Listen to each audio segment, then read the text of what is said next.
The Telephone Killer by Paul J. Stam. Chapter 1. KWBD Newsroom, Ralph Moore speaking.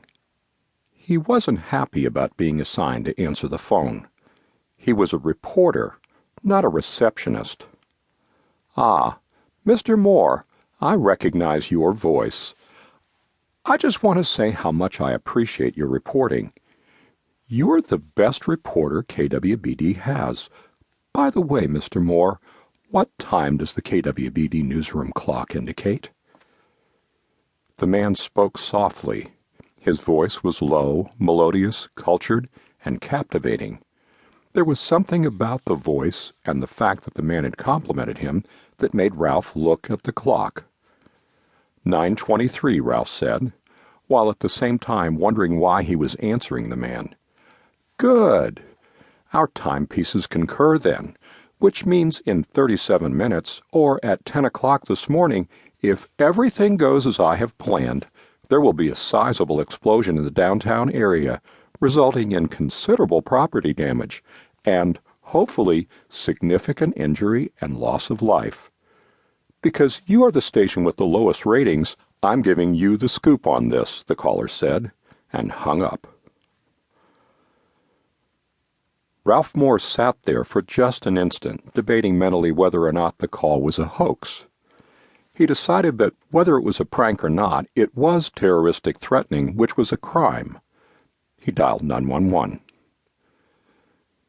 "This is Ralph Moore at KWBD. I just got a call about a bomb threat," he said when the operator answered. "One moment, please, and I'll transfer your call to the police." A police officer came on, identified himself, and asked, "A bomb threat to the station?" "No.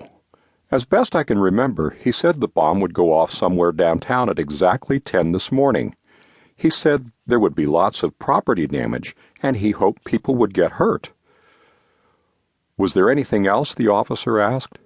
"Well, he asked what time it was." "Did it at all sound as though the threat was against the station?" "No. He said downtown, and we're not really downtown." "Okay, we'll be right on it. Don't go away, Mr. Moore. We may want to talk with you some more," the officer said, and the line went dead. Within 7 minutes, 2 detectives were at the studio talking with Ralph about the call. During the next 20 minutes, the police rushed to position bomb squads and SWAT teams as inconspicuously as possible around the downtown area.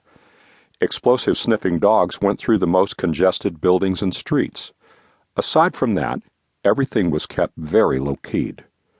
The mayor, the police chief, the director of civil defense, and the state director of homeland security all agreed the threat was so indefinite that although they took it seriously, they thought it best not to warn the public about it. There was no way the whole downtown area could be evacuated in a safe and orderly fashion in 20 minutes' time. If they were to tell the public about the threat, there would probably be more loss of life due to the panic than if there really was a bomb.